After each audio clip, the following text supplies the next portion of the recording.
Bom dia a todos. Na verdade, eu combinei com a Suzana que eu vou deixar os 10 minutos finais para ela. Então, se vocês tiverem perguntas, é bom que tenham, ou então querem discordar, ou querem contribuir com alguma coisa, é só levantar a mão, o Adriano leva o microfone, porque como está gravando agora, vai ter que falar no microfone.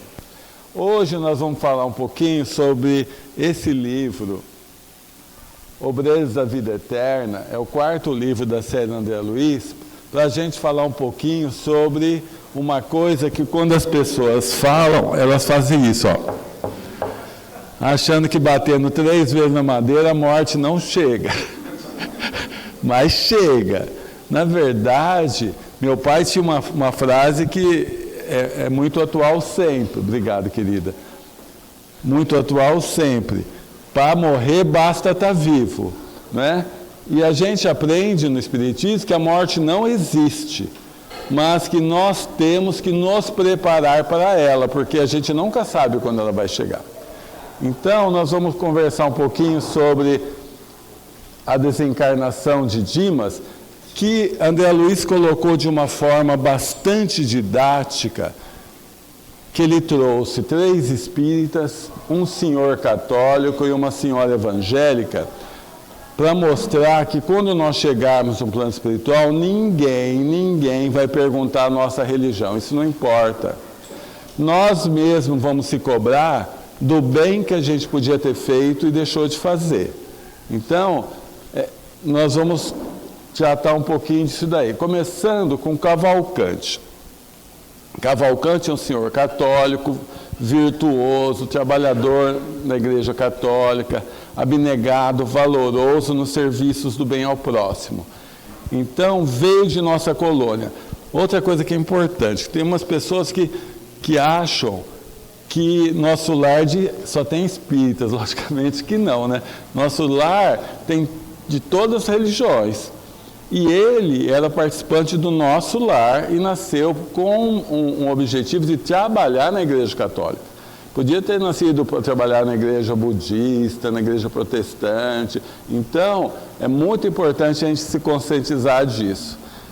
E possui grande círculo de amigos pelos seus dotes morais. Sua existência, cheia de sacrifícios, fala ao coração.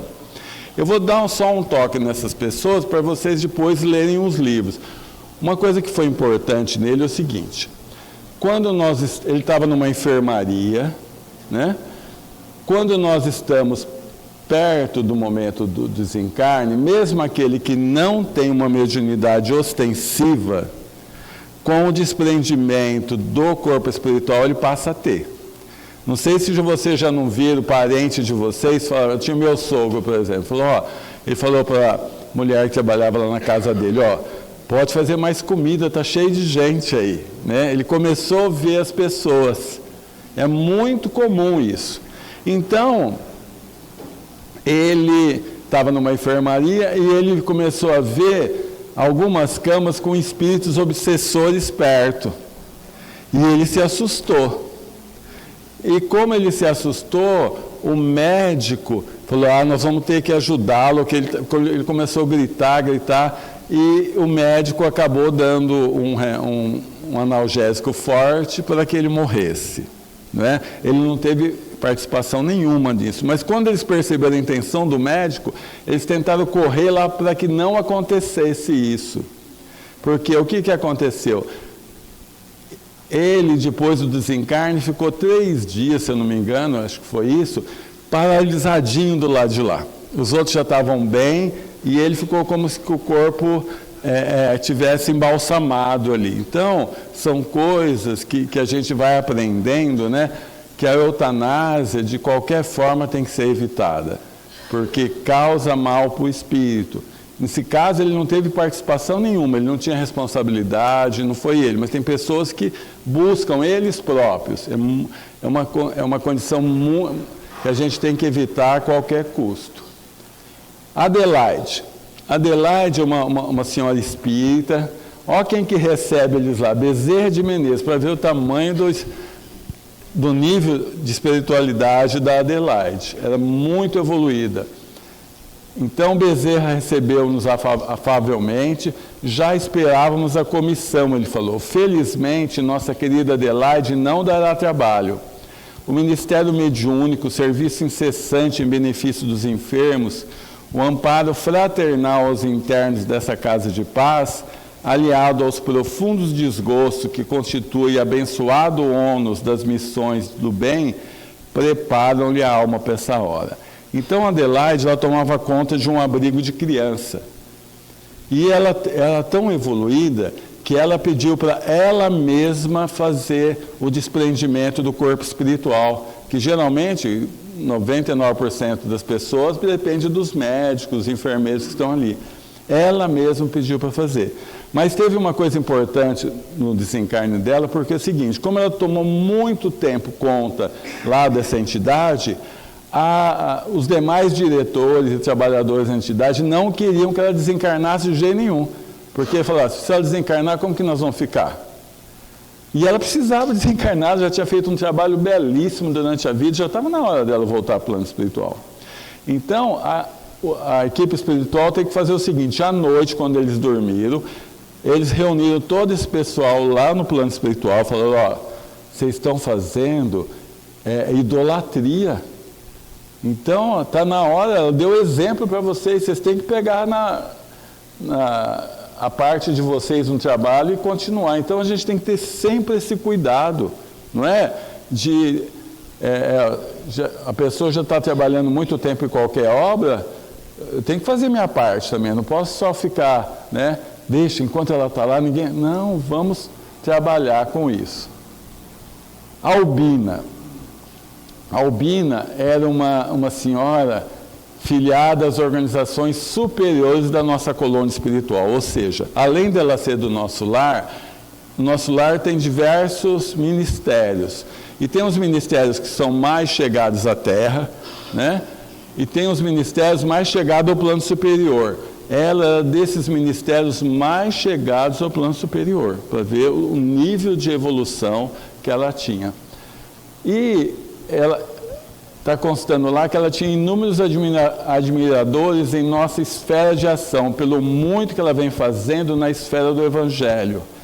Permanece presentemente em serviço de círculos evangélicos protestantes. Fez profissão de fé na igreja presbiteriana e, viúva desde cedo, consagrou-se ao labor educativo, formando a infância e juventude no ideal cristão. Ou seja, ela levava o evangelho para criança e mocidade lá na igreja presbiteriana. E ela estava super bem para desencarnar.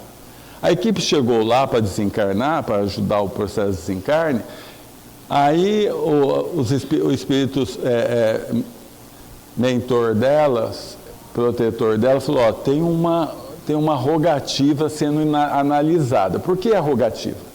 Vocês vejam bem como que as coisas, toda oração é levado muito em conta. A filha dela adotou um menino que estava com 8 anos. E esse menino tinha uma missão muito grande na própria igreja presbiteriana. E, ao perceber que a avó estava para desencarnar com 8 anos, ele fez uma oração para Jesus, Senhor, não leve minha avó agora.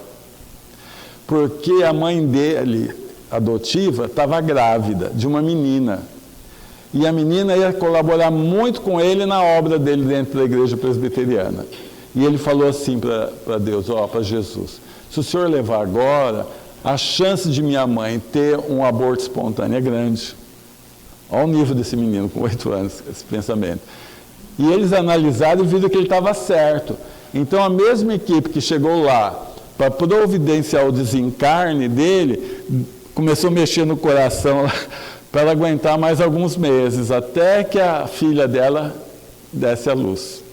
Então, você vê o trabalho que é e a importância que é dada em cada oração que a gente eleva a Jesus.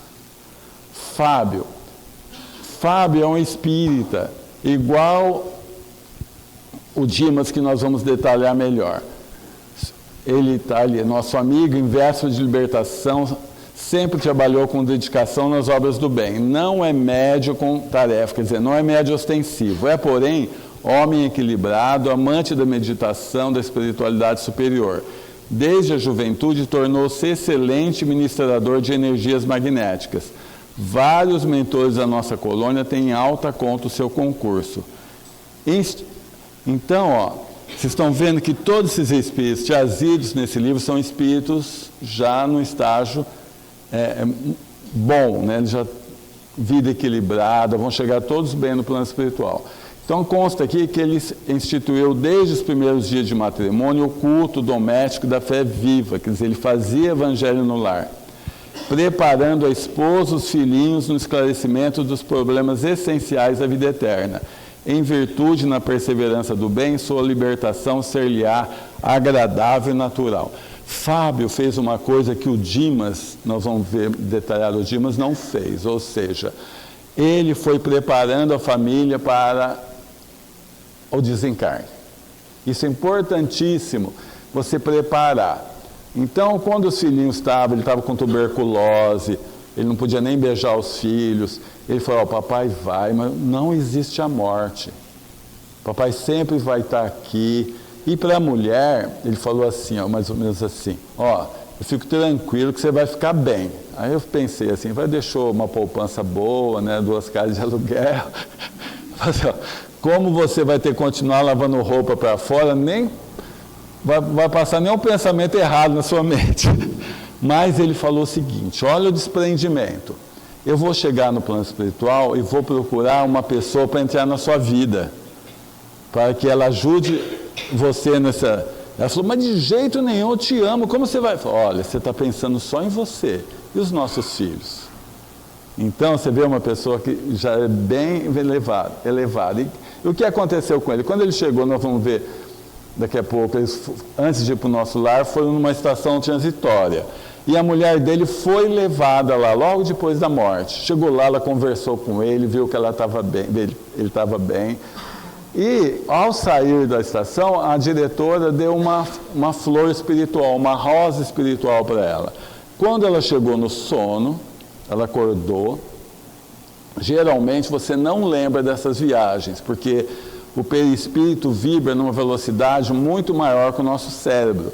Mas eles jogaram um monte de energia, ela lembrou inteirinho da conversa que teve com o marido, sabia que o marido estava bem, e ela ainda viu aquela rosa na mão dela. Então, a partir daí, ela ficou super tranquila. A gente vê da importância de nós fazermos esse trabalho. Por quê? Joana de Anjos fala o seguinte, ó, ninguém faz isso quase, que de vez em quando a gente tem que pensar o seguinte, e se eu morrer semana que vem? A gente tem que fazer essa análise.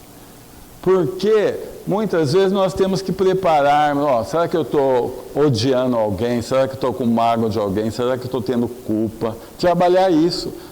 Ou, por outro lado, deixar as coisas mais ou menos simplificadas. Porque tem pessoa que morre, o que fica, geralmente a mulher que fica, geralmente morre primeiro, né? Fica cheio de problema que ela não sabe resolver. Então, a gente, de vez em quando, para e fala, se eu morrer essa semana que vem, será que eu estou preparado para a morte? Primeira coisa. Será que tem coisa que eu posso resolver? Ah, mas vou ficar pensando na morte? Não, você vai pensar de vez em quando, dá uma paradinha e faz essa reflexão. Tem um participante aqui da casa, palestrante, que ele é esmero nisso. Ele tem uma pasta com tudo certo. Falou para o filho, se eu morrer, está tudo aqui para vocês resolverem. A primeira coisa é a escritura do terreno do cemitério. Tá? Porque muitas vezes você vai lá e fala, não está no nome de ninguém, não. Você vai ter que correr atrás. Gente, tem coisas que a gente não pensa. Tem uma amiga minha que morreu, o sobrinho, ele era muito grande lá no cemitério da Orquídea, que foram colocar fizeram um caixão maior, mas não coube. Então, olha o sufoco que é essas coisas. Ninguém pensa nesse lado prático da vida, né? Mas até nesse lado prático, a gente tem que pensar um pouquinho. Agora vamos ver Dimas. Por que a gente vai trazer Dimas e não os outros 4? Porque o desencarne dele no livro é muito didático para a gente aprender como que se dá o processo do desencarne. Por isso que nós trouxemos ele. Então, orientados por Jerônimo, que era o espírito que estava coordenando, que você vê, ó, eles vieram para trabalhar o desencarne de 5 pessoas que não se conheciam. Então é muito normal isso. No livro Voltei, que tem a peça, eles vêm para trabalhar o desencarne no Rio de Janeiro de 9 pessoas. 9 pessoas. E a única que chegou brilhando, quem viu a peça viu, foi a professora que dava aula lá nos arrebaldos do Rio de Janeiro, né? Ela dava aula para as crianças com tanto amor que chegou brilhando lá. Por isso que a gente sempre fala que aqui na Terra pode ser que paguem mal para professores que dão aula para criança, mas lá vale bem a pena, né? Então, o que tem que fazer é dar com amor, porque ela chegou muito brilhando lá. Orientados por Jerônimo, atingimos uma pequena cidade do interior e dirigimos-nos a certa casa humilde, na qual, em breves minutos, nos apresentava ele determinado companheiro em lamentáveis condições, atacado de cirrose hipertrófica. É Dimas, falou, assíduo colaborador de nosso serviço de assistência, faz muitos anos.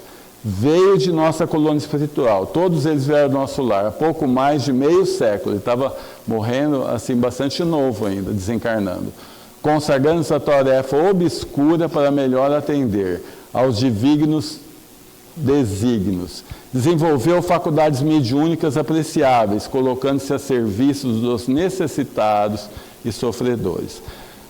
Tem uma coisa que ele não sabia, isso atrapalhou um pouco a saúde dele, é o seguinte, ó. Quem trabalha em assistência para pessoas doentes, pessoas necessitadas, tem que saber o seguinte. A gente tem que ser como um lago. O lago está lá. Passa os pássaros, patos voando em cima do lago. Quando começou a passar pelo lago, ele capta a imagem. E vai seguindo com os patos. Quando os patos saem do lago, ele apaga aquela imagem. O que está falando isso aí? Nós temos que dar o melhor nosso, mas acabou, entrega para Deus, continua, porque a gente tem que continuar o trabalho. Se você for só acumulando, ficou pegando problema de todo mundo, uma hora você não vai aguentar. Você não vai aguentar. Então, o nosso trabalho deve se dar o melhor naquela hora, orientar o melhor. Ele volta a semana que vem, você vai fazer tudo de novo aquilo lá, mas saiu, deixa com Deus. Isso é importante a gente fazer esse trabalho para não acumular o coração, porque se chega uma hora, sua própria mente não vai aguentar essa pressão, né? Agradavelmente surpreendido, reparei que o doente, como ele tinha mediunidade ostensiva, ele a percebeu de nossa presença. Cerrou os olhos do corpo, enxergou-nos com a visão da alma e animou-se, sorrindo. O enfraquecimento físico atingira o ápice, e Dimas conseguia deixar o aparelho corporal, de certo modo, com extraordinária facilidade. Vendo-nos perto do leito, pôs-se em ardente rogativa, pedindo-nos colaboração. Estava exausto, dizia, no entanto, mantinha-se calmo e confiado. Aí, o mentor do André falou assim, os que se aproximam da desencarnação nas moléstias prolongadas, comumente se ausentam do corpo em ação quase mecânica. Então, muitas pessoas falam assim, eu queria morrer que nem um passarinho, né? Levar uma pedra na cabeça? Lógico que não, ele queria morrer rápido, né? Eu queria morrer dormindo. Primeiro que ninguém sabe se a pessoa morreu dormindo, né? Às vezes ela acordou num sufoco danado, no outro dia tinha morrido. Mas uma moléstia, ela ajuda muito a pessoa que está desencarnando, uma moléstia prolongada, porque a própria dor faz a parte dela, não é? Vai chegando um momento que você está tão cansado que você chega até a pedir para Deus, me leva, não é? Então facilita o processo de desprendimento. Facilita o processo. Então é muito importante a gente conhecer isso daí, né? De que tudo na vida, o que parece ser tão ruim, não é tão ruim. É que muitas vezes nós não enxergamos os objetivos daquela coisa que nós estamos passando. Então ele continuou. Desse modo, não é difícil afastá-los para a tarefa de preparação. Geralmente estão hesitantes, enfraquecidos, semi-inconscientes. Mas nosso auxílio magnético resolverá o problema. Conservar-nos-emos nas extremidades, segurando-lhe as mãos. impulsionados por nossa energia, volitarão conosco sem maiores impedimentos. Então é o seguinte, ó, esses 5 foram, antes do desencarne, eles já foram levados na casa transitória onde eles iam ficar. Depois eles iam para o nosso lar, para eles já prepararem, se sentir o ambiente. Então todos os 5 foram levados para lá. Então isso é uma coisa muito comum também, você já ser levado alguns dias antes do desencarne para você se ambientando no plano espiritual. Foi isso que aconteceu. Chegaram lá, conversaram, estavam bem. Mas, notando-nos a presença, perguntou: ó, meus amigos, será hoje o fim? Como tenho suspirado pela libertação. Então, vocês veem que quando a pessoa está doente, ela já tem essa, olha, meu Deus, me protege, me ampara, mas eu não estou aguentando mais. Isso facilita o processo do desencarne, né? Não, meu caro, acentuou Hipólito, sorrindo, é preciso tolerar mais um pouco. O descanso, porém, não tardará muito. Venha conosco, não temos tempo a perder. Aí ele fala para o André Luiz, seu mentor: amigos, o concurso dessa noite não se destina à cura do corpo grosseiro. Tentamos revigorar-vos o organismo espiritual, preparando-vos o desligamento definitivo. Olha o que ele fala de importante. Ó. Devo confessar-vos que, retomando o vaso físico, experimentareis natural piora de vossas sensações, agravando-vos a tortura, porque os remédios para a alma na presente situação intensificam os males da carne. O que ele está falando? Ó, a pessoa está lá, né? E ela já vai acostumando, todo mundo já acostuma com a dor, não é? Não sei quem tem dor prolongada, já teve dor prolongada na vida, no começo, depois o corpo parece que ele vai te poupando um pouco, você vai acostumando. Mas ao sair do corpo e ser levado para onde eles vão, nossa, eles vão totalmente sem dor, eles vão bem. A hora que volta para aquele corpo, vai intensificar, porque a dor está na mesma, mas eles vão começar a sentir de novo a dor como se estivesse no início. Então, a dor acaba intensificando um pouco, uma coisa que quase que natural que ocorra. Certificar-vos, portanto, de que as providências dessa hora constituem ajuda efetiva à libertação.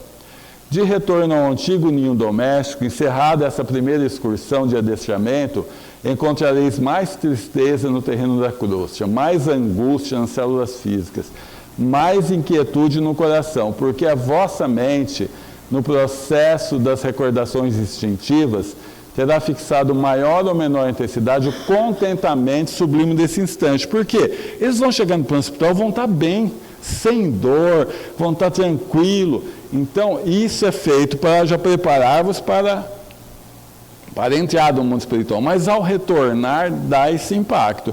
Mas o que importa é que ele falou: preparai-vos para a vida até nós. Solucionai os derradeiros problemas terrestres e confiai na proteção divina. Então eles são levados, falou: ó, voltou lá, é hora de arrumar a casa, né? Muitas vezes a gente pensa só no lado material, mas muitas vezes não é o lado material o mais importante, não é? É o desapego, porque parece fácil desapegar. Das coisas materiais já não é tão fácil, das pessoas é muito difícil. Eu tive uma amiga que trabalhou comigo, ela teve um câncer, e estava num estado assim tão avançado que ela não conseguia nem mais deitar-se, ela ficava só sentada, mas ela não conseguia desencarnar. Até que os 3 filhos foram bem na frente dela e falaram: mãe, pode ir em paz, mas nós estamos bem. Acabou de falar, ela desencarnou. Então, é tudo uma preparação.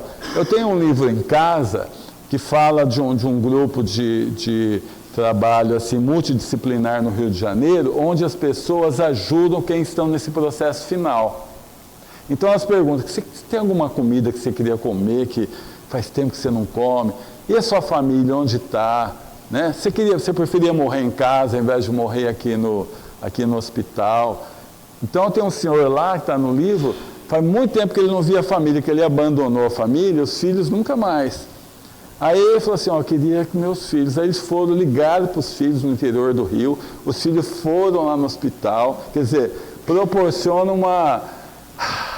Já posso desencarnar em paz agora. É muito importante esse trabalho, né, no Rio de Janeiro, de ser implementado em outras cidades também.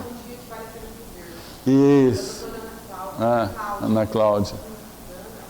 Sim, que fala sobre isso, né? Muito bom. Vamos continuar. André Luiz perguntou: prezado assistente, releve-me o desejo de saber particularidade do serviço. Poderá, todavia, informar-me se Dimas desencarnará em ocasião adequada?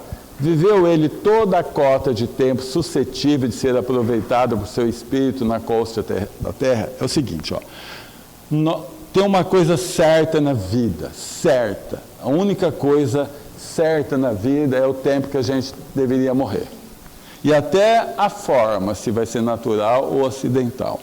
Então, o que a gente tem que fazer sempre é preservar o corpo para que a gente morra na época certa, que é uma grande coisa isso, morrer na época certa. Se eu planejei morrer com 20 anos, que eu vá com 20 anos. Se foi com 40, que eu vá com 40. Se foi com 90, que eu vá com 90. Então, o André Luiz, como ele foi considerado um suicida inconsciente, porque ele desgastou o corpo antes da hora, ele perguntou, né? Ele foi antes da hora, no tempo certo? Falou, não chegou a aproveitar todo o tempo prefixado. Considerei levianamente, que ele lembrou dele, né? Terá sido como foi suicida inconsciente? Ele falou, não, André, nosso amigo não é suicida.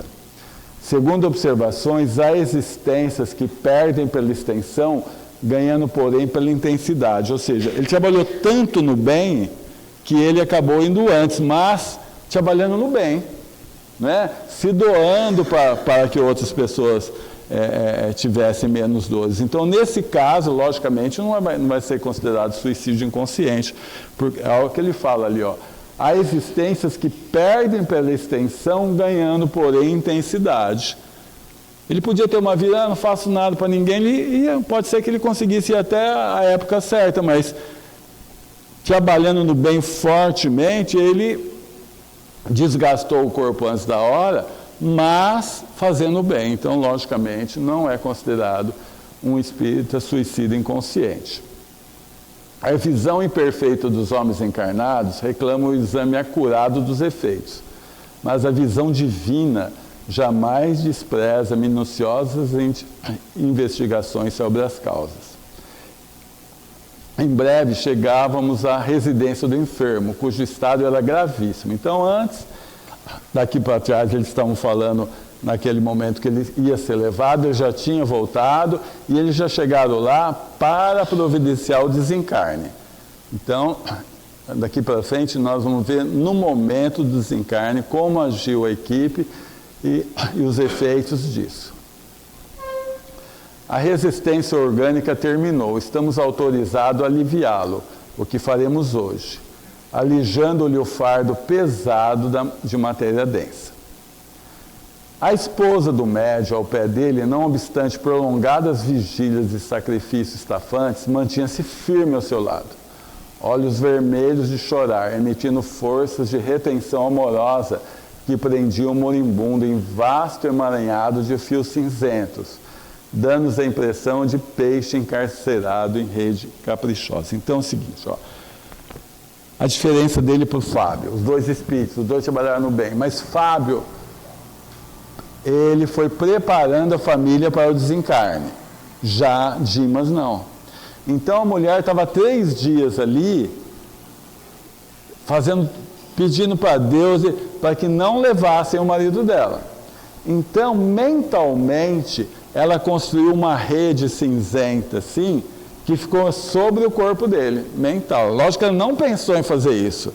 Foi a consequência de não querer que a pessoa desencarne. Gente, a gente faz muito isso. Muitas vezes, né, a mente da gente, nós estamos atrapalhando um processo natural ali que tem que acontecer. E com essa condição, eles não tinham condição de providenciar o desencarne dele. Não tinha condição. Então vamos ver o que eles tiveram que fazer. Nossa pobre amiga é o primeiro empecilho a remover. Improvisemos temporária melhora para o agonizante, a fim de sossegar-lhe a mente aflita. Somente depois de semelhante medida conseguiremos retirá-lo sem maior impedimento. precisamos fornecer-lhe melhoras fictícias. Ou seja, esse processo é muitíssimo comum e muito sabido de todos. Como que a gente chama isso? Melhora da morte. Não é? A pessoa está lá, morre, não morre, está na UTI. Ah, melhorou, vai para o quarto. Ah, podemos ir para casa. Aí todo mundo vai para casa. Chega em casa, o telefone toca. Volta aqui que ele morreu. Por quê? A gente estava segurando. Vocês dão risada, mas é isso que ocorre. A gente estava segurando esse processo. Então, o que eles fazem? Eles jogam um monte de energia, a pessoa dá aquela melhorada, aí a espiritualidade consegue trabalhar isso para desencarnar. Você vê como, sem querer, a gente dá trabalho para a espiritualidade? Ninguém quer fazer isso. Mas é nossa falta de preparação para esse momento. Mesmo sendo espírita, gente, nós temos muita dificuldade com isso ainda, né? Pelo nosso nível de evolução. De repente, uma pessoa que é católica, evangélica, que não tem esse conhecimento, mas ela está mais preparada que a gente, muitas vezes, não é? Então, é uma coisa que nós temos que pensar, repensar. Isso pode acontecer a qualquer momento. Então, precisamos fornecer-lhe melhor fictícia, asseverou o dirigente, tranquilizando os parentes aflitos. A câmara está repleta de substâncias mentais torturantes. Pouco a pouco, com a interferência de Jerônimo, o amigo acalmou-se, respirou em ritmo quase normal. Eles foram dando passe nele, né? Abriu os olhos fundos e exclamou, reconfortado: graças a Deus, louvado seja Deus. Um dos filhos, a contemplá-lo de olhos súplicos, indagou: melhorou, papai? Oh, sim, meu filho, agora respiro mais livremente. Jerônimo inspirou-lhe. Então aconteceu o seguinte: Jerônimo falou, dentro de tudo que eles precisavam fazer, intuiu ele a falar assim: querida, vá descansar agora, já estou melhor. Agora, se você estiver passando por esse processo, você fala, a hora que falou descansar, você fala, agora que eu não vou mesmo. Agora que eu não vou mesmo, né? Mas, querida, vá descansar, que será de nós se o desânimo nos atingir a todos? O médico foi chamado. Radiante, o clínico asseverou que os prognósticos contrariavam suposições anteriores. Quer dizer, ele achava que o homem não passava daquela noite. Chegou lá e falou: nossa, você melhorou demais. Então, mas por quê? Houve uma melhora fictícia aí da situação. Através de fluidos dados por espíritos superiores, conseguiram fazer isso. Iniciaremos agora as operações decisivas, declarou-nos Jerônimo. Antes, porém, forneçamos a nosso amigo a oportunidade da oração final. Gente, isso é importante. Muito importante. Parece-me que as pessoas nesse estado pré-desencarne percebem que chegou o momento. Não adianta ficar pensando, eu devia ter feito isso, não vai dar tempo. Não adianta pensar no mal que fez. Quem assistiu a peça aqui? Quem foi na peça viu que aquele moço tinha tirado a vida de uma pessoa, né? E ele não se sentia digno de chegar bem no plano espiritual. Mas Bezerra falou para ele: mas você fez 30 anos de trabalho no bem depois disso. Então, como falou Pedro na primeira carta dele, o bem cobre a multidão de pecados. Então, o melhor jeito de nós repararmos erros é fazendo o bem. É muito importante a gente fazer isso. Então, não adianta ficar pensando, eu fiz... Não, mas você não está lembrando, mas muitas vezes você já fez o bem mais do que é suficiente para reparar aquilo ali. Então, é hora de orar. Pede para Jesus: Senhor, me ajude nesse processo, me dê alívio, mostre que eu fico o mais tranquilo possível, né? Eu tenho muita fé em Maria Santíssima. Eu numa situação dessa, eu peço para Maria Santíssima: mãe, ajuda, porque eu estou precisando agora dessa ajuda. E ele fez isso, o assistente tocou demoradamente na parte posterior do cérebro. Experimentou imperiosa necessidade de orar e endereçou o prece ao Divino Mestre. Observamos que o agonizante recordava a infância, revia o colo materno e sentia sede do carinho da mãe, e fez uma súplica à Mãe Santíssima. Nisso deu entrada no quarto venerável anciã, coroada de luz, e informou: sou a mãe dele. Gente, num processo desse, se você perceber sua mãe, seu avô, seu pai, sua avó, um amigo do lado, você fica completamente tranquilo. Tem uma senhora em Adamantina, né, que eu conheci, que eu trabalhei em Adamantina uns tempos, ela chamava Sônia, ela tomava conta da casa do garoto. Quando ela desencarnou, ela psicografou um livro, eu corri comprar, porque é alguém que eu conheci, né, é mais fácil de você ver as consequências. Uma filha dela tinha morrido antes dela. Quando ela estava nesse processo, ela viu a filha do lado. Nossa, ela falou, agora eu estou tranquila. E ficou tranquila mesmo. Só que a filha levou-a para a casa dela, lá no plano espiritual. E ficou com ela uns dias ali, e só, mãe, agora eu vou ter que trabalhar. E ficou um dia fora, 2 dias fora, ela começou a ficar agoniada. Aí quando a filha voltou, filha, você me abandonou. Eu falei, mãe, como abandonei? Eu fui buscar a senhora lá. A senhora está bem aqui, ó. Eu não vou poder ficar mimando a senhora aqui, não. A senhora trate de arrumar um serviço aqui, que eu tenho um monte de gente para cuidar. E ela foi, arrumou serviço e ia embora. Mas vocês, aqui eu vi um menino em Lins também, que eu também vi um livro, ele tinha leucemia. Ele psicografou que no dia que ele foi desencarnar, de manhã ele viu o avô do lado. Ele não falou para os pais, ele percebeu que naquele dia, mas ele ficou completamente tranquilo.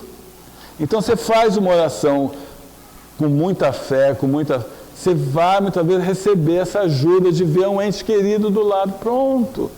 Se socorrer, ótimo. Mesmo que não ocorra, só de você elevar seu pensamento a Deus, a Jesus, vai melhorar muito. E ele não percebeu a mãe, mas ela sentou no leito, depois a cabeça dele no colo, afagou-lhe com mãos caridosas. Dimas experimentou indefinível bem-estar no regaço materno.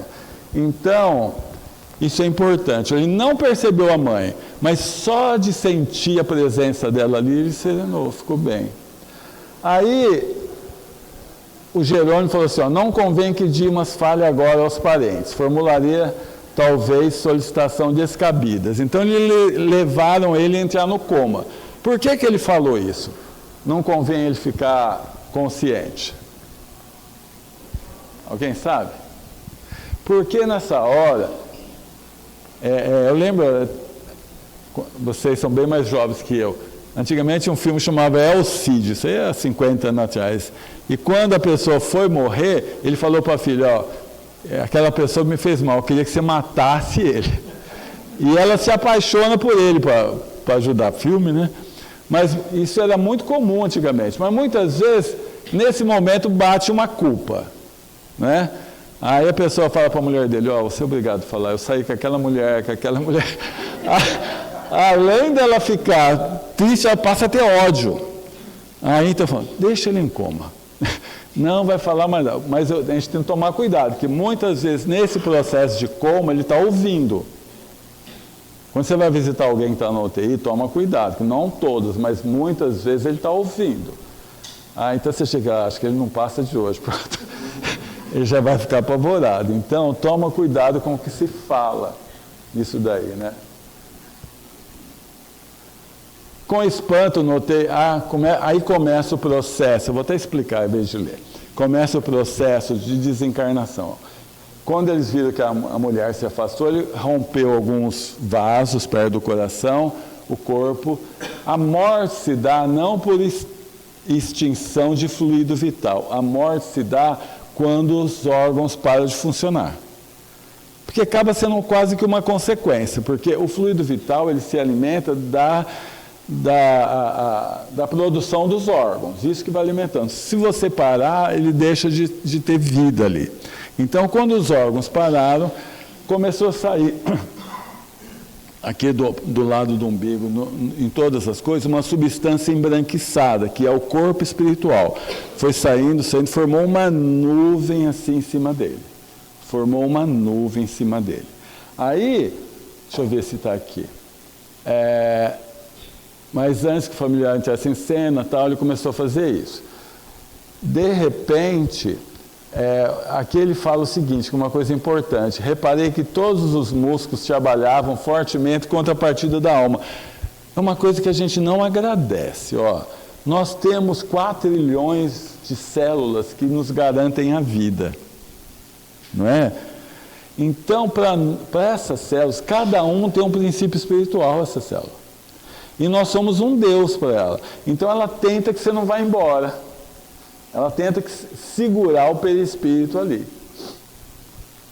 O assistente voltou a intervir no cérebro. Era a última etapa. Jerônimo quebrou alguma coisa que não pude perceber com minúcias. Podia ser o quê? Podia ser o próprio espírito ou o corpo espiritual com o espírito, que é mais fácil ser isso. Que ele não define. E brilhante chama violeta dourada desligou-se da região craniana e absorveu instantaneamente a vasta porção de substância leitosa. A chama mencionada transformou-se em maravilhosa cabeça, em tudo idêntica ao nosso amigo, construindo após ela todo o corpo espiritual de Dimas. Então, vou explicar. Estava uma nuvem, tipo de uma nuvem assim branca em cima. Ele rompe, sai dali do corpo carnal uma substância violeta dourada. Vamos colocar que é o corpo mental junto com o espírito. A hora que ele entra naquela nuvem, imediatamente já forma a cabeça, igualzinha está ali. E depois ela vai penetrando e acaba formando todo o corpo. Então, vai ficar assim, vai ficar o corpo ali deitado e mais ou menos uns 80 centímetros para cima do corpo, o corpo espiritual. Mas ainda ligado com o que se chama fio de prata, que na peça a gente tentou colocar uma... cadê o Tales? A ideia é tudo, essa obra, tudo é obra do Tales aí. Ele colocou uma coisa de LED para ficar, a hora que eu levanto morto assim, fico lá na frente, né? E fica uma fita de LED ligada, para mostrar que a morte não se dá ao mesmo tempo que a desencarnação. A desencarnação vai dar quando se rompe esse fio. Quanto tempo demora? Depende. Depende do quê? Do nível de materialismo da pessoa, do tipo de morte, por exemplo, um suicídio vai demorar bastante. Então, você fica ligado ao corpo. Por que eles não cortam de uma vez? Porque os espíritos falam assim, não rompam que você pode deixar desligar-se. Então tem o tempo correto. Chegou naquele momento, desliga e dá tudo certo. E à medida que o novo organismo ressurgiu no nosso lar, a luz violeta dourada empalideceu. Dimas desencarnado elevou-se alguns palmos, como eu falei, acima dos Dimas cadáver, apenas ligado ao corpo por leve cordão prateado. A genitora abandonou o corpo grosseiro rapidamente e recolheu a nova forma, envolvendo em túnica de tecido muito branco que trazia consigo. Minha irmã, falou o Jerônimo, pode conservar o filho à vontade até amanhã, quando cortaremos o fio derradeiro que o liga aos despojos, antes de conduzi-lo ao abrigo conveniente. Por enquanto, repousará ele na contemplação do passado, que lhe descortina em visão panorâmica do campo interior. Além disso, acusa debilidade extrema após o laborioso esforço do momento. Por essa razão, somente poderá partir em nossa companhia a fim do enterramento dos envoltórios. Então é o seguinte, quando você morre, passa na sua mente toda a sua vida, desde criança, passa, é um recapitular. Então,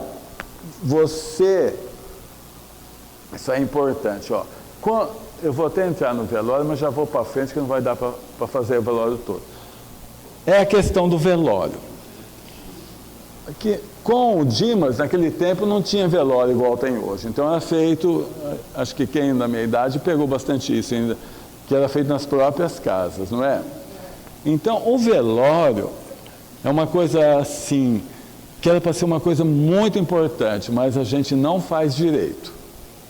Então, um espírito que André Luiz estava colocando, falou assim para ele, olha, bem-aventurados indigentes que não têm velório. Por quê? Porque antigamente as famílias se reuniam, casamento e velório. Hoje, a maior parte não dá para fazer festa, então se reúne no velório. Então as pessoas chegam lá, dá uma olhadinha para o morto e começa a conversar, falar piada e fica ali. Quando não, começa a falar mal do morto e ele está ali, muitas vezes. Vocês dão risada, mas um dia eu estou no velório de um tio da minha mulher, aí você pode falar, o Edson só fala do tio da mulher, nunca do tio dele, mas eu estava no velório do tio da minha mulher, só estava eu perto do corpo ali, todo mundo naquela outra sala, aquele salão principal lá e tal. Aí chegou um casal, né, estou ali perto. Chegou um casal e falou, olha, eu falei uns 5 anos para ele que ele tinha que procurar um médico, não procurou. Eu falei, pronto, mais uma culpa está levando. Então, velório é o seguinte, você vai, faz uma oração, pede para Jesus, para Maria Santíssima, cuide, porque muitas vezes a equipe espiritual está precisando de uma oração. Aqui acho que quase ninguém conhece o Lavac, que foi marido da Lídia, ele até hoje trabalhando na Unimar, mora aqui perto. Então ele vinha a pé, não sei se vem até hoje. Um dia passando perto do velório ali no cemitério, ele deu uma vontade de entrar. Chegou lá, não tinha ninguém no velório, só estava o caixão. Ele fez uma oração, quer dizer, alguém intuiu ele para entrar lá. Então você vai no velório, tem que ter o respeito. Você vai lá, faz uma oração. E depois vai, dá um abraço na família, fala, ó, fica forte, para alguma coisa eu estou aqui e tal.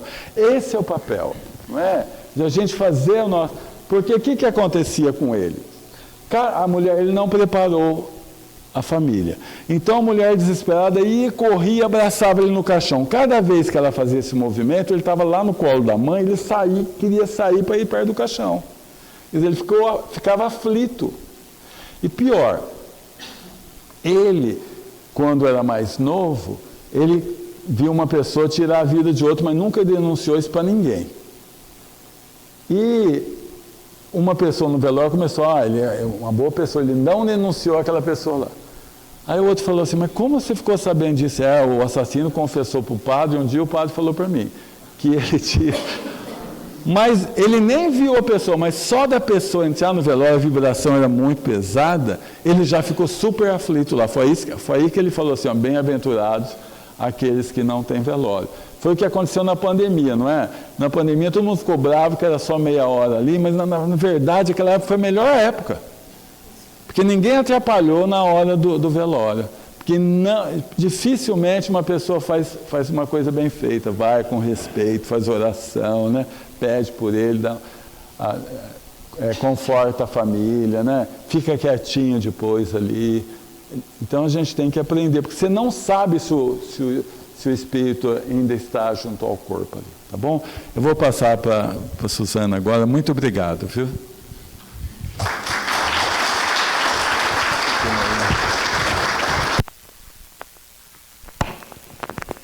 Alô? Desculpa. Bom dia, muito obrigada, Edson. Estou muito feliz que eu vi o Edson na sexta, vi ontem e vi hoje, que ele é muito querido. Muito obrigada, viu, Edson? A gente gosta muito das palestras dele e é uma alegria sempre tê-lo aqui conosco, uma vez por mês, trazendo todo esse conteúdo, né, que ele nos proporciona. A gente vai passar um vídeo aqui. Edson, peço licença, tá? Que eu vou passar o vídeo aqui. Pode apagar. Você desbloqueia aqui, por favor.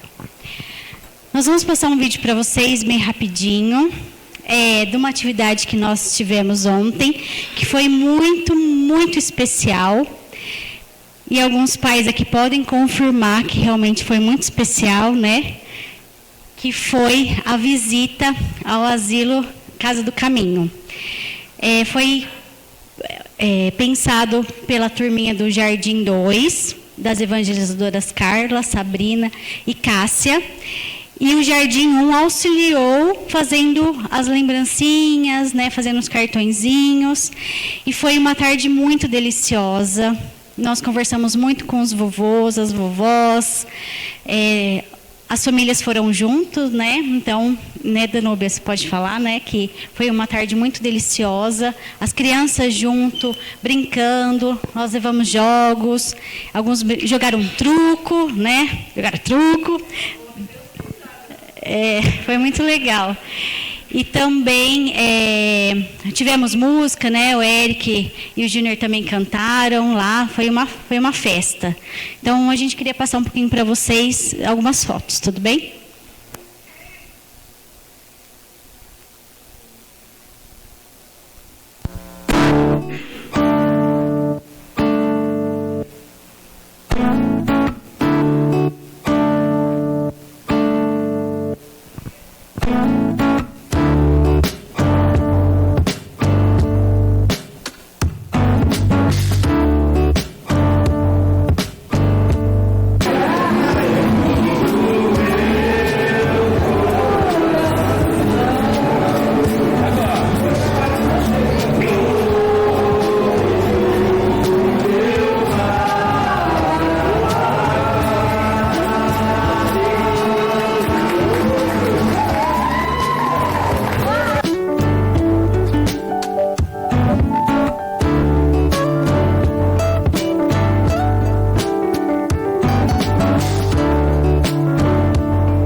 Então foi uma tarde assim muito especial para vocês verem assim que esses momentos são proporcionados para a gente viver, né? Vivenciar aquilo tudo que a gente aprende, tudo que a doutrina nos traz, né? Então são momentos assim que vai ficar marcado na vida das crianças. E hoje de manhã nós fizemos reunião da equipe de evangelizadores e como o Jardim 1 preparou as lembrancinhas, né? Com certeza o ano que vem eles vão querer ir, né? Então já é algo que para ser pensado para o ano que vem, e as turminhas que vão vindo vão querendo estar lá, né? E foi muito gostoso, né? Então é isso. Sobre isso, ok. Aqui nós temos a pomadinha do vovô Pedro. Todos conhecem a pomada do vovô Pedro?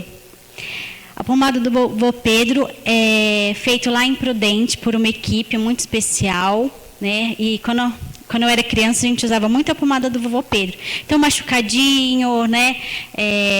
Dorzinha, né? Em vez de dar o remedinho, a gente passava a pomadinha, é uma pomadinha espiritual, né? Então, tá aqui à disposição, quem quiser levar, é sempre bom ter em casa, né? Então, ela tá com uma dorzinha, uma picadinha. É lógico que se tiver algo grave, não pode passar pomada, né? Mas é algo que conforta, né? É algo que é preparado com muito carinho por esse pessoal lá de Prudente, né? Então, tá aqui para vocês, tá? Na semana que vem, nós faremos uma substituição da evangelização, tá? Então, ao invés de termos a evangelização aqui no centro, nós teremos o show musical infantil com o Júnior Vidal. O Júnior Vidal é um cantor, compositor espírita de Guarapari. Ele vai estar aqui na região, ele vai fazer um trabalho lá em Bauru, uma oficina para evangelizadores, algumas de nós vamos. E aí no domingo ele estará aqui em Marília, tá? Então, na semana que vem, não terá atividade aqui no Jesus de Nazaré. Todas as famílias irão ao Univem. Vai começar às 9h30, às 11 horas. Todas as turmas. E não só o Jesus de Nazaré. Nós vamos contar com as outras casas. Tá? Então, vai NEAP. NEAP também não vai ter atividade lá. Vai ter Luz, Fé e Caridade. O Centro da 15 também. O Departamento de Infância que está promovendo esse show.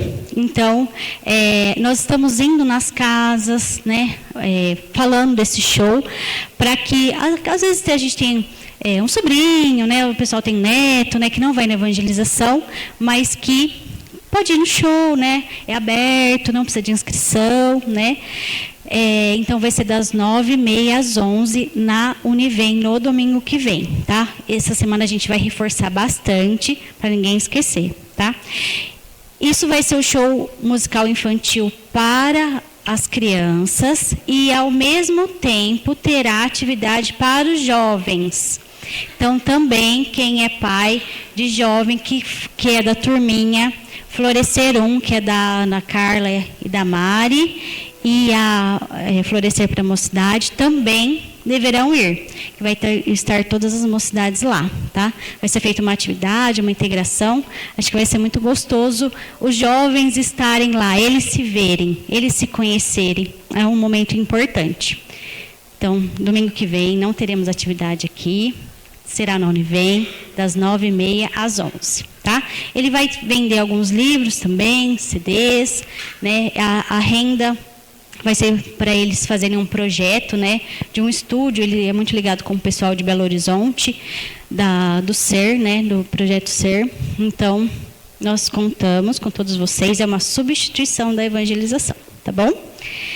E aí, nesse dia também, no dia 31, nós teremos aqui no Jesus de Nazaré, às 19 horas, a palestra Litero Musical do Júnior Vidal.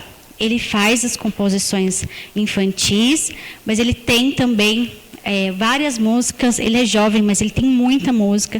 Se vocês procurarem no YouTube, a gente vai disponibilizar o canal deles para vocês conhecê-lo.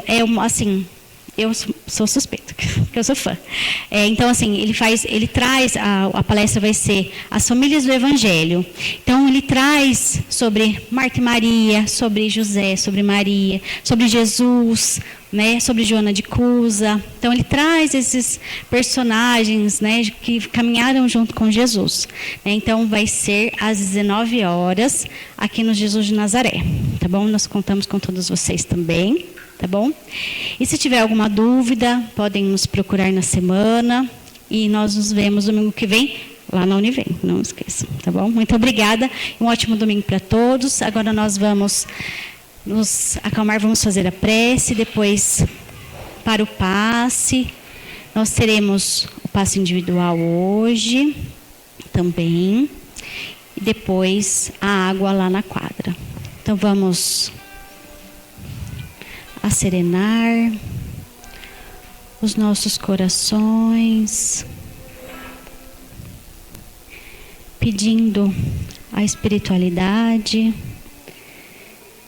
que nos ampare, que possamos receber o que o alto tem a nos ofertar e assim sentir as vibrações de amor, de carinho, que possamos sentir Jesus nesse momento no nosso coração, sentir a presença de Jesus aqui conosco, nos amparando, e que Ele fique que sintamos essa energia durante toda a semana, e todos que cheguem até nós possam sentir as energias de Jesus. Se conosco, Senhor. Pai nosso que estais nos céus, santificado seja o vosso nome, venha a nós o vosso reino, seja feita a vossa vontade, assim na terra como no céu. O pão nosso de cada dia nos dai hoje, perdoai as nossas ofensas, assim como nós perdoamos a quem nos tem ofendido. Não os deixeis cair em tentação e livra-nos de todo o mal. Que assim seja.